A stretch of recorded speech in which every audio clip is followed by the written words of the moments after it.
بین الاقوامی حلال انڈسٹری کی مالیت اس وقت 2,500 ارب ڈالر یعنی 2.5 ٹریلین ڈالرز ہے، جو کہ اگلے 8 سالوں میں ڈبل ہو کر 5 ٹریلین ڈالرز کی انڈسٹری بننے جا رہی ہے۔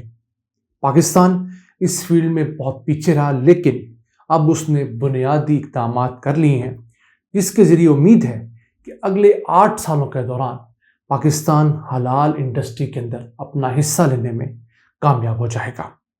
اور حلال انڈسٹری صرف حلال گوشت سے متعلق نہیں، بلکہ حلال ادویات، حلال سروسز، حلال بینکنگ، حلال ٹورزم، پیکیجنگ اور دیگر تمام ضروریات جو ہم روزمرہ استعمال کرتے ہیں اس پر مشتمل ہوتی ہے۔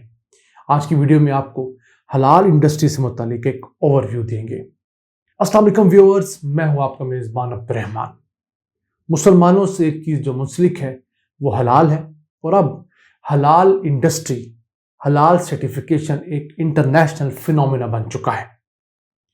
اس سال دنیا بھر میں جو حلال کے نام سے چیزیں دنیا بھر میں فروخت ہو رہی ہیں، جن پر حلال لکھا ہوا ہے، ان کی مالیت 2.5 ٹریلین ڈالرز ہے۔ اس کے علاوہ بھی بہت ساری اشیاء ہیں، لیکن وہ حلال کے لوگوں کے ساتھ نہیں بک رہی ہوتی، وہ بھی حلال ہے۔ دنیا میں اگر دیکھا جائے تو اس وقت پرسیپشن یہ ہے کہ شاید صرف گوشت جو ہے یا کھانے پینے کی اشیاء صرف وہی حلال ہوتی ہیں۔ نہیں، حلال انڈسٹری اب زندگی کے ہر میدان میں آ چکی ہے۔ ایون کپڑے بنانے تک میں خیال کیا جاتا ہے کہ ایسی ڈائی استعمال نہ کی جائے جو کہ کسی حرام سورس سے ایکسٹریکٹ کی گئی ہو۔ بچوں کی جیلیز کے اندر ایسی کوئی چیز استعمال نہ کی جائے جو حرام جانور سے لی گئی ہو۔ پھر بینکس کے اندر سودی نظام حرام ہے، اس کی جگہ اسلامک فائنانس آ گیا ہے۔ پھر حلال ٹورزم، یہ دنیا میں 100 ارب ڈالر کی انڈسٹری ہے۔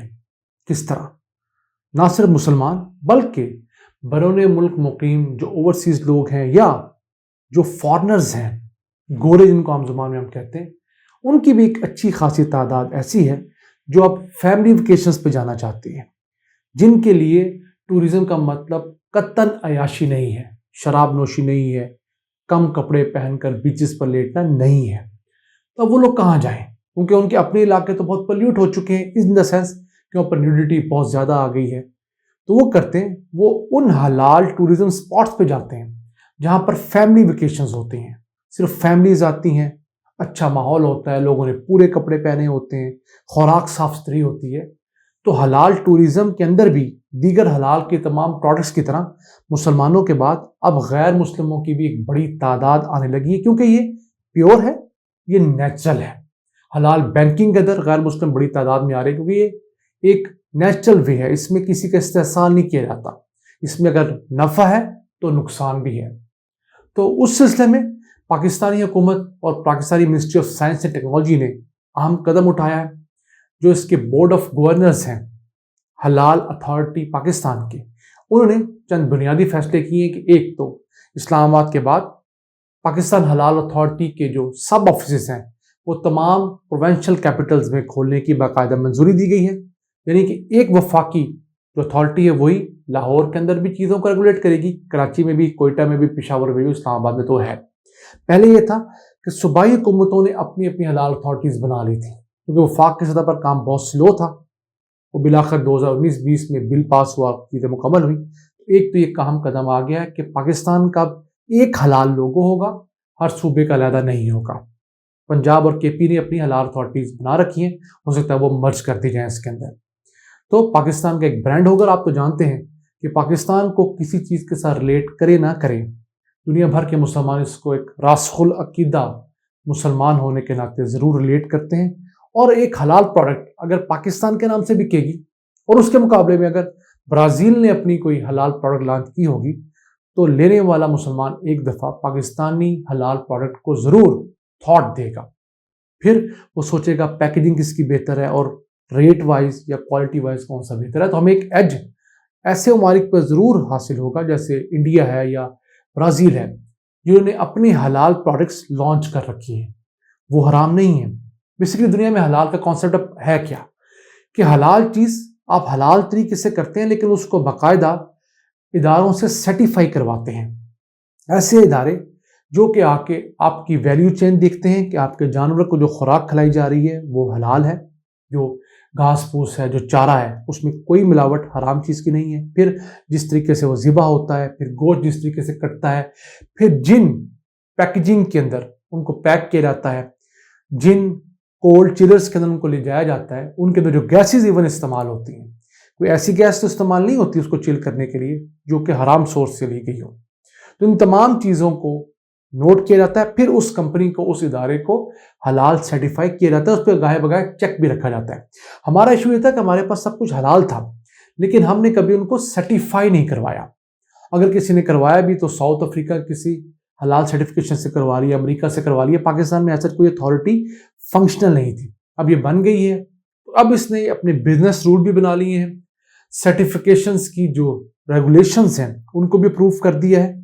تو یہ بڑا ضروری ہوتا ہے کسی بھی ادارے کے فنکشنل کرنے کے لیے، خواہ وہ سرکاری ہو، نیم سرکاری ہو، کہ اس نے بزنس رول کے تحت ورک کیسے کرنا ہے، کن چیزوں کے اندر اس نے ہاتھ ڈالنا ہے، اس میں نہیں ڈالنا۔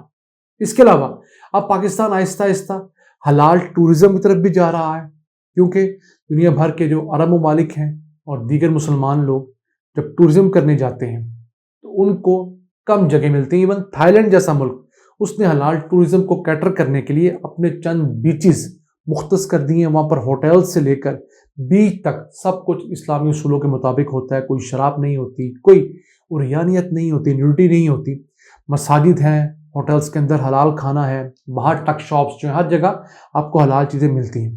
تو پاکستان تو مرکہ حلال ٹورزم کا، تو اس سلسلے میں آہستہ آہستہ پاکستان بھی اپنا قدم جما رہا ہے۔ اب کرنے کا کام کیا ہے؟ حکومت کو چاہیے کہ حلال کی انڈسٹری کے اندر بھی اگر تیزی سے آگے بڑھنا ہے، جو ہم نے لیٹ پہلے کیا سب کچھ اس کو ختم کرنا ہے، تو ہمیں امرجنگ ٹیکنالوجیز کی مختلف فیلڈز کو اس میں لانا ہوگا، بلاک چین کو اس میں انٹروڈیوس کروانا ہوگا، تاکہ جو لوگ آئی ٹی سے ریلیٹڈ ہیں وہ جان سکیں کہ جو گوشت حلال پاکستان سے آیا ہے اس کو کیسے ٹریس کرنا ہے، ٹریک کیا ہے، وہ بچڑا پاکستان کے کس گاؤں میں پالا گیا، کس صاحب کی ملکیت تھا، کس مذبح خانے میں وہ ذبح ہوا، وہ کتنا اچھا صاف ستھرا تھا، کس ذریعے سے ٹرانسپورٹ ہوا اور کس سپر مارکیٹ سے جا کے اس نے خریدا ہے۔ اس کو کہتے ہیں ٹریسیبلٹی، اور اس کو رکھنا کہاں ہے؟ بلاک چین کے اوپر، تاکہ ہر بندے کے لیے اوپن ہو۔ پھر اس کے اندر انٹرنیٹ آف تھنگس کو انکلوڈ کرنا ہے، سرٹیفکیشنز تگڑی کرنی ہے، اور پھر جو ٹیکنالوجی کے سٹارٹ اپس آ رہے ہیں، جو نئے نوجوان یونیورسٹیوں کے اندر آئیڈیاز لے کر آتے ہیں، جن کو سٹارٹ اپ کہتے ہیں، فارن فنڈنگ یا لوکل فنڈنگ لے کر اس چھوٹی سی کمپنی کو، اس فیس بک کو، اس واٹس ایپ کو چند سالوں کے اندر ٹریلینز آف ڈالر کی انڈسٹری بناتے ہیں، اس ٹیک سٹارٹ اپ کے اندر بھی ہمیں حلال کے لیے فنڈنگ مختص کرنا ہوگی، تاکہ لوگ جو ہیں اس حلال فنڈنگ سے فائدہ اٹھائیں، طلباء کو روزگار ملے، بجائے وہ صرف نوکریاں تلاش کریں، بلکہ اپنی کمپنیاں بنا کر نہ صرف مزید پاکستانیوں کو روزی دیں، بلکہ یہاں سے ایکسپورٹس بڑھا کر پاکستان کی خدمت بھی کریں، پاکستان کے زر مبادلہ کے ذخائر بھی بلند کریں۔ آج کے لیے اتنا ہی۔ مجھے امید ہے کہ آپ کو ہماری ایپیسوڈ پسند آئی ہوگی، اور ہمیں اپنی قیمتی آراء سے کمنٹ باکس کے اندر کمنٹس کر کے ضرور آگاہ کریں گے۔ اپنے میزبان عبد الرحمان کو اجازت دیجیے۔ اللہ نگہبان۔